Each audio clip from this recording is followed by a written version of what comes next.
From the County Report this week, I'm Sonia Burke. Thank you for joining us. Coming up in the next half hour, we'll meet a Montgomery Blair student who won first place in Intel's Science Talent Search. And later, we'll introduce you to some local athletes who are taking baton twirling to a whole new level.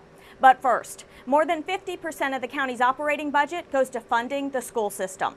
Councilmember Craig Rice chairs the council's education committee, and he's been holding a series of budget forums along with leaders from MCPS and Montgomery College. Our crew caught up with them at Kingsview Middle School in Germantown. So thank you very much for being here. Tonight we had an education budget forum at Kingsview Middle School in Germantown, Maryland. I haven't seen. Talking with residents of the Up County about the impending budget, both the state level and what those impacts might mean locally for our school system. And so a lot of residents were very concerned about a lot of the issues surrounding reduction of teacher workforce as well as increase of class size potentials if we don't get this money from the state. I think the parents just want to know what is the likelihood of these positions being cut. Until we know for sure, until that ink is dry on the Budget Reconciliation and Finance Act, the BRFA in Annapolis, that says this is the money we're getting, you need to keep that foot on the pedal. What I need you to do is to help us get over the finish line.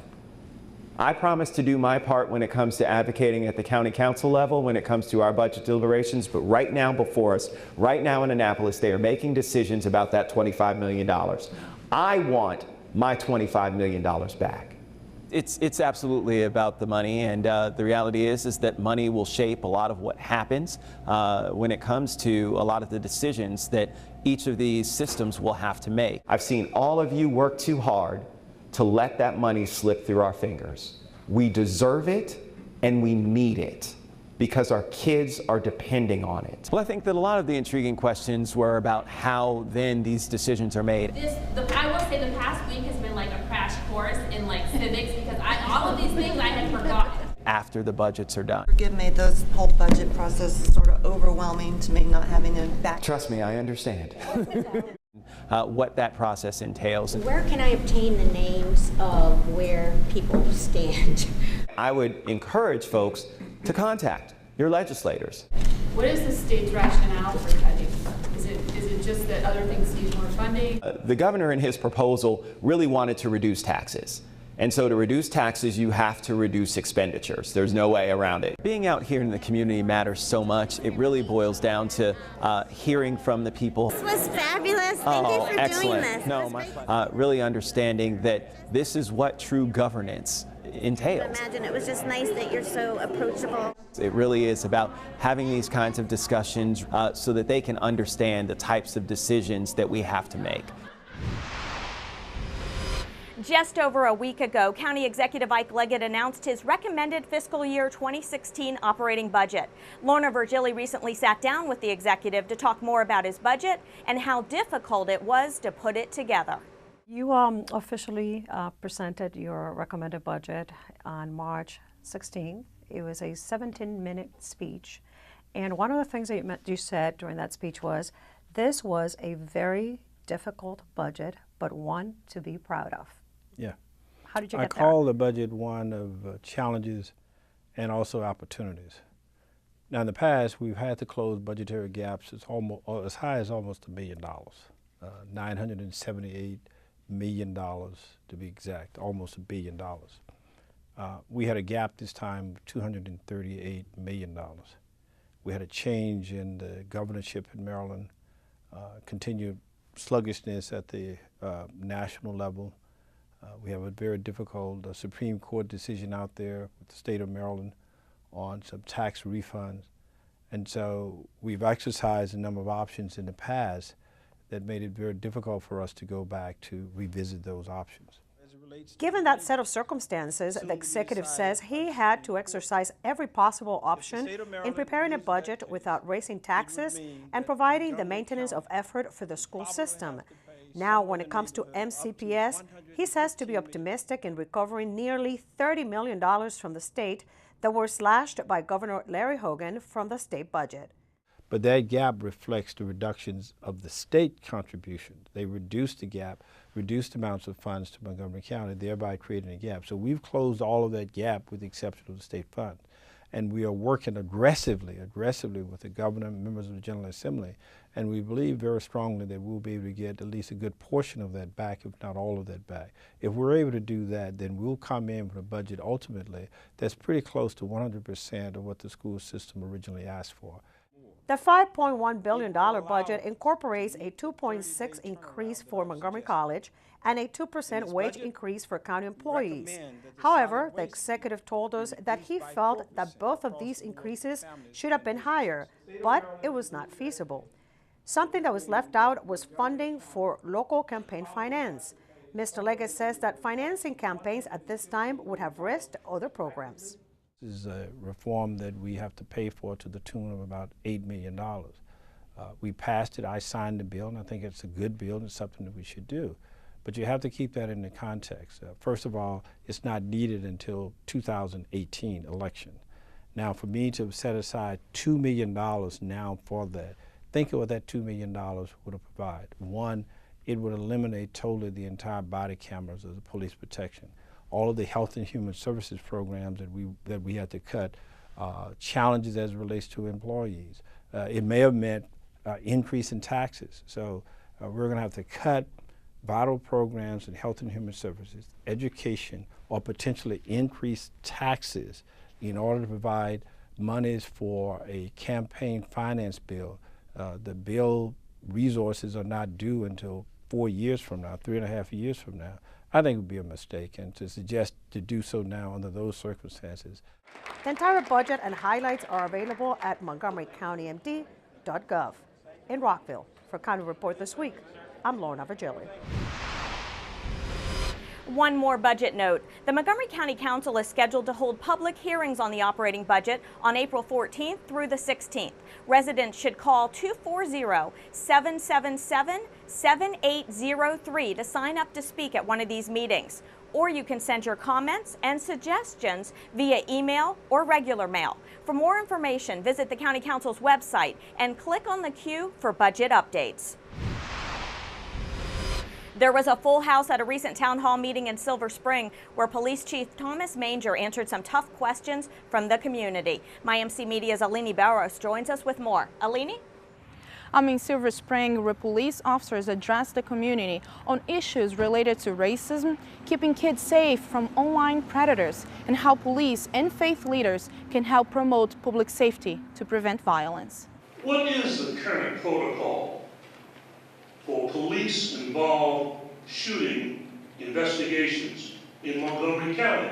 The Montgomery County Faith Community Working Group hosted this public meeting at the People's Baptist Church, where Police Chief Thomas Manger answered some tough questions. I'm here really primarily to listen to the folks that are here, but I'm also here to answer their questions. And if they want to ask the tough questions about Montgomery County Police Department, that they have every right and every reason to do that. Some of these concerns were about profiling, police brutality, and the use of tasers. How is it that you can go about that, or how is it that we can feel protected and served when we have an officer that's out there who's very militant, very racist? I made sure we had cameras in our patrol cars for traffic stops. We started that years ago, and our next step is to look at the body-worn camera program where every police officer, including me, will be wearing a camera as we do our job.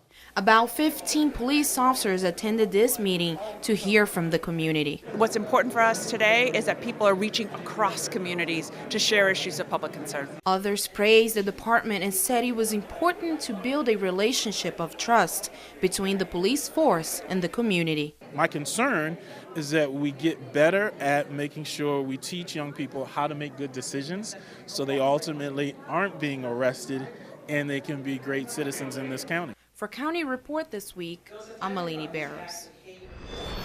Coming up on County Report This Week, we'll introduce you to Michael Weiner, a Montgomery County High School senior who placed first in the Intel Science Talent Search. Stay with us. County Report This Week is coming right back. Did you know there are more than 10,000 county government phone numbers? But there's only one number you need to remember for non-emergency calls, 311.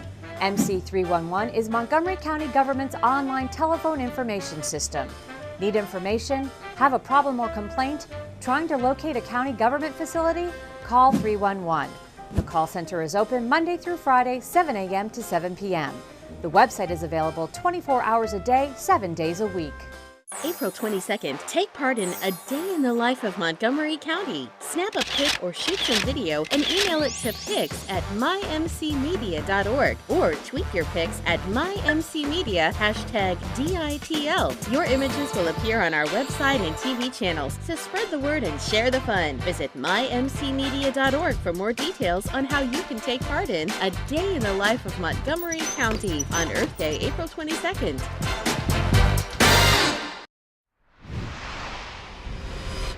Welcome back to County Report This Week. I'm Sonia Burke. A senior at Montgomery Blair High School was recently named one of 3 first-place winners in the Intel Science Talent Search. Michael Weiner, a young physicist, won the first-place Medal of Distinction for innovation in this prestigious science competition. Take a look. First-place winner, Michael Weiner.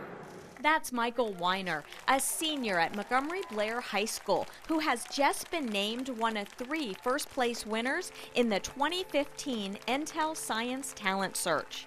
The honor includes a $150,000 award. Michael was recognized for his research on how fundamental quasi-particles of sound, called phonons, interact with electrons. What I did was I came up with a theory for how phonons, which are the fundamental particles of sound, could be emitted and absorbed by electrons, and I worked out the probabilities, and I worked out how that would affect things like the conduction of heat in the material. His work could be potentially applied to more complex atomic structures, such as superconductors. It helps with building what's called a superconductor, which is something that moves electricity perfectly. So how much time did he spend on his research project? It depends how you count it. Like, learning the physics specifically for this project was probably the work of 200 hours. Learning physics in general, which helped me on this project, was the work of thousands of hours. Actually, the insights and calculations, probably only like 50 hours. A lot of things have to come together and go right, and he's done a great job, and we're proud of him. I think that the award is well-deserved. His research was fantastic, and he put a lot of time and effort into it over the course of 2 years. My physics teacher has been very helpful, especially since he sponsors the physics team, which has been a great place for me to both learn and learn how to teach. He also gives a lot of credit to the magnet education he has received at Montgomery Blair High School. I've learned so much. I've had this amazing peer group of brilliant friends. We have all sorts of clubs for people like me, and all sorts of programs to help people like me, learn, 24/7, 365. I'm so excited for him. I've known his family for a long time, and I know he'll go on and do great things. Now Michael is preparing to make a decision about where he will spend his next 4 years. I'm looking at MIT and Caltech. I want to study physics. I want to study very hard, very theoretical physics. Finally, if there's one thing Michael wants you to know about him, other than his passion for physics, it's that he's also a writer. I have a blog, eyesofleshandflame.blogspot.com. He works on his blog every Saturday, and the story is about a sorcerer named Dragon Eyes. He gains the abilities of dragons to see the true nature of things. And, in many fantasy settings, knowing the true nature of something gives you power over it.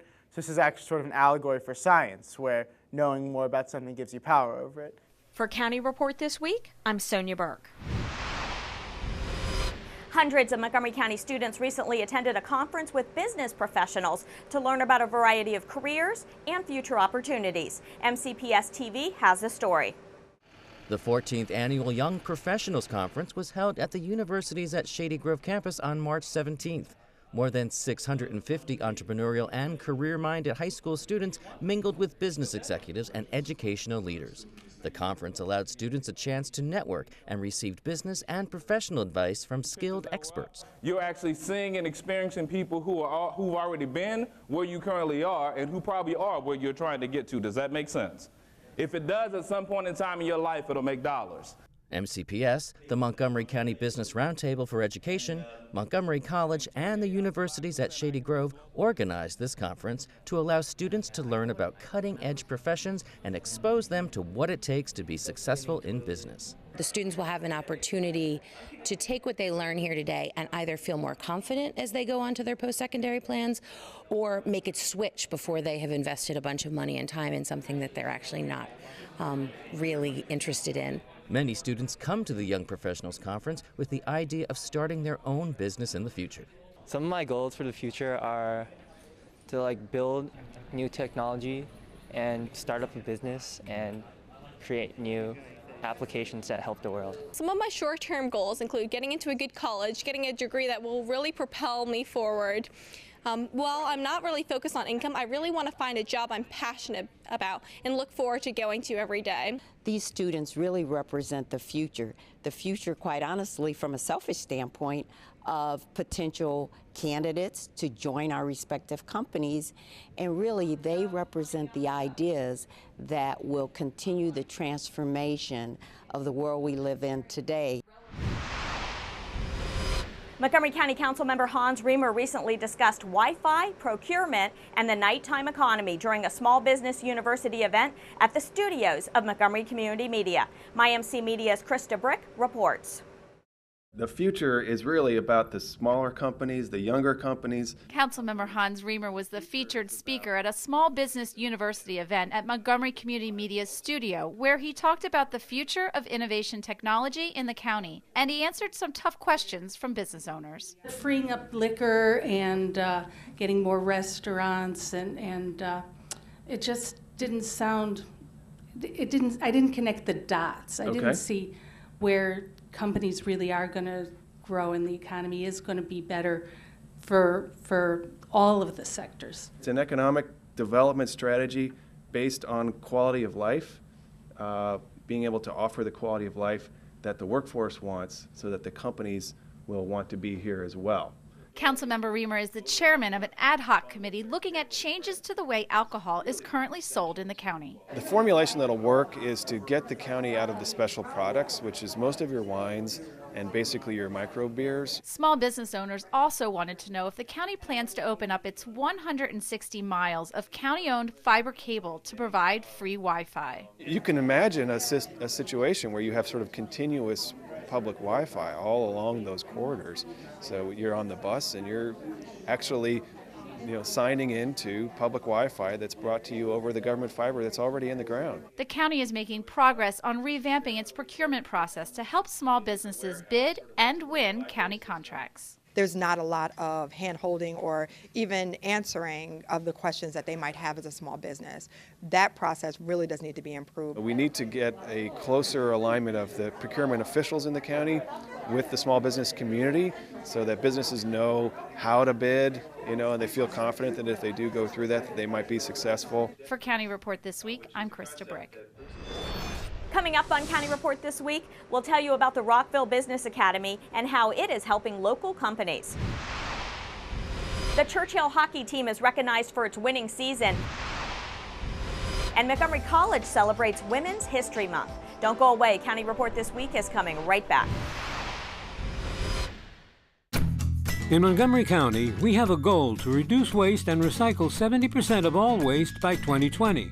By recycling and reducing waste, we save natural resources and make our community even better.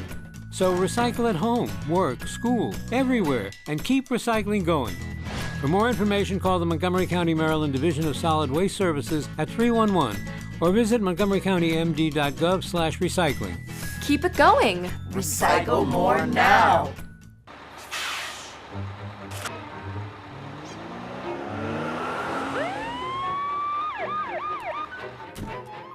Hey, mister, down here. You illegally passed the stop school bus. I'm placing you in timeout, and this timeout means big fines, plus you really could have hurt somebody. That's why school buses are being equipped with video cameras to help kids like me stay safe, so respect the bus. Welcome back to County Report This Week. I'm Sonia Burke.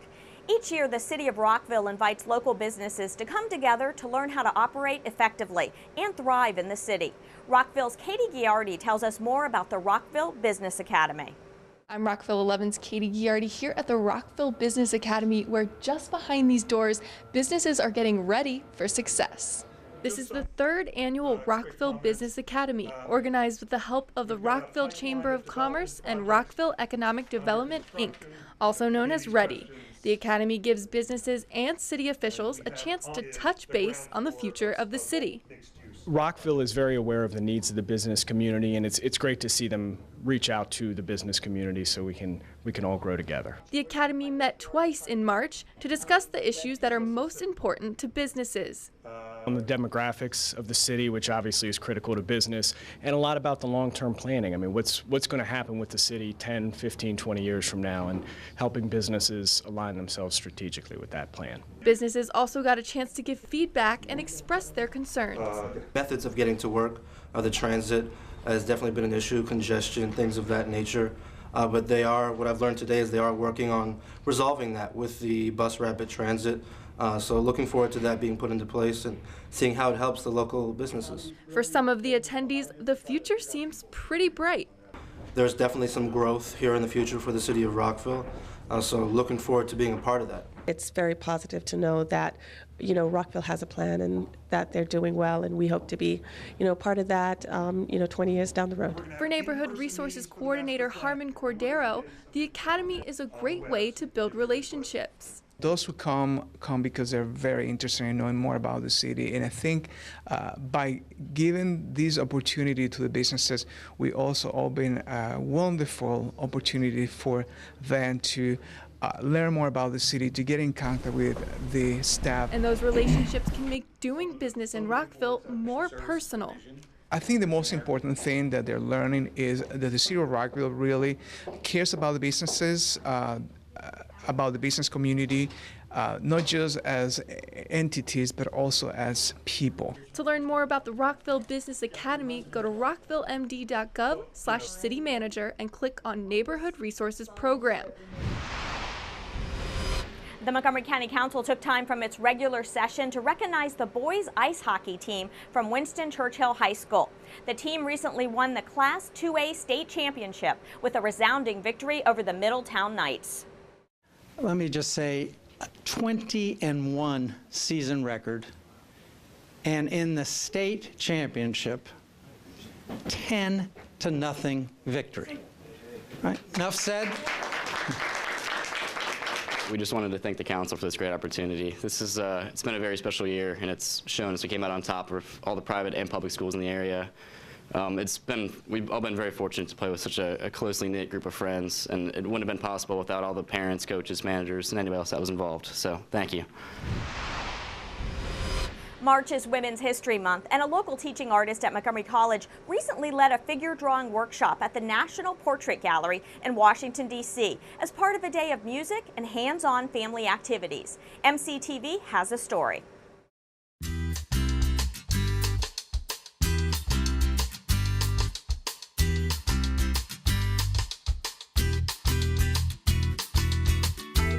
I think it's important to celebrate women because while we have lots of beautiful portraits of men, we have some of women, but it's really nice to think about the different accomplishments that women have made throughout history. And it's important that we teach not only adults about it, but that we teach children about it as well.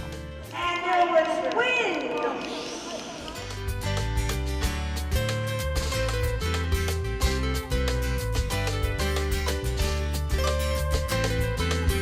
Figure drawing activity ties into trying to emulate that of some famous women artists who try to capture the essence of the human form and its position, not so much photorealism. So visitors, they're taking a 15-minute experiment to try that experience of capturing the human figure in its essence.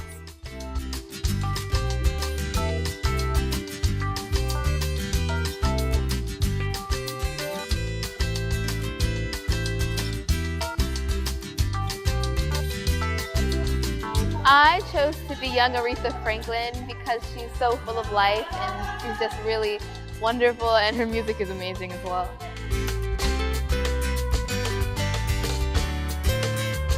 thought it was pretty neat coming in here and like drawing stuff. I'm not an artist, so it was just the first time I ever picked up a piece of chalk, and it was just kind of fun to do. I think mine was pretty terrible, but by the time I got to the third one, I had some improvement. I still have a long way to go.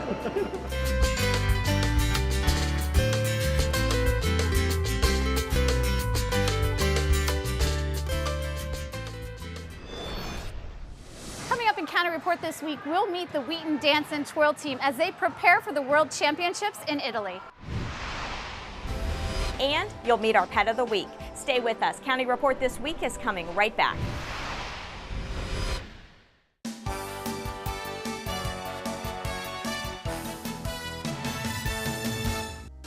Registration for summer classes at Montgomery College begins April 6th, so make plans now to sign up for the classes you want when you want them. Register in person at any of our 3 campuses or online anytime, 24 hours a day. The MC Spring Sports Season is underway, so enjoy the warm spring weather and come on out and root for the Raptors baseball, softball, and track and field teams.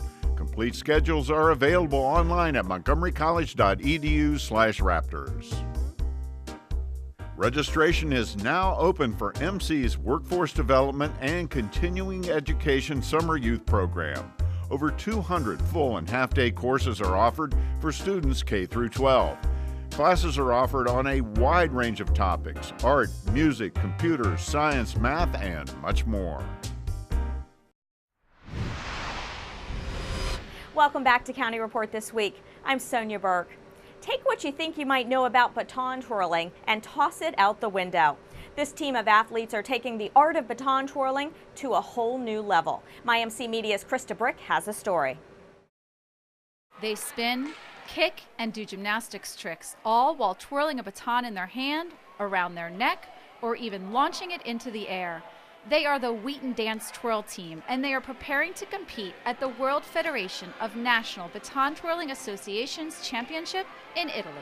Wheaton Dance Twirls were formed in 1959 by my mother, Evelyn Deanna, who started it out of the Wheaton Rescue Squad, and it has evolved into a full competition team over the years, from the parades that they used to do back in the 50s and 60s and 70s into a very indoor competitive sport now. This team won world titles before, and they are looking to repeat. Worlds is it's a huge thing. I mean, you work up for 3 years, you practice for this one competition. We are going to compete against a whole bunch of countries. I'm nervous, but I'm also really happy that I got to do this. It is not as easy as it looks. What we're able to do is because we put our heart and soul into this. The athletes throw batons like this one up to 30 feet in the air. It takes a perfect toss to get it right, and when they don't, it can really hurt. When it doesn't land in your hand, absolutely it hurts. Especially, I twirl a different kind of end. It'll scrape down your back, and that hurts really bad. Hardest part about twirling is trying not to cry when you get hit by the baton. Just now I'm used to that. They really just are the most toughest athletes that I've ever worked with. The team often practices at the Discovery Sports Center in Germantown and other times at local Montgomery County school gyms. Its members, who are as young as 7 and as old as 24, travel from as far away as Pennsylvania and Virginia to train with the group. I want people to realize that it's more than just the marching parades, or when you say like, oh, I'm a baton twirler, oh, you march in parades. So I think that it's not out there enough that people get to actually see what we work and do. To find out more about the Wheaton Dance Twirl team, check out their website. For County Report this week, I'm Krista Brick.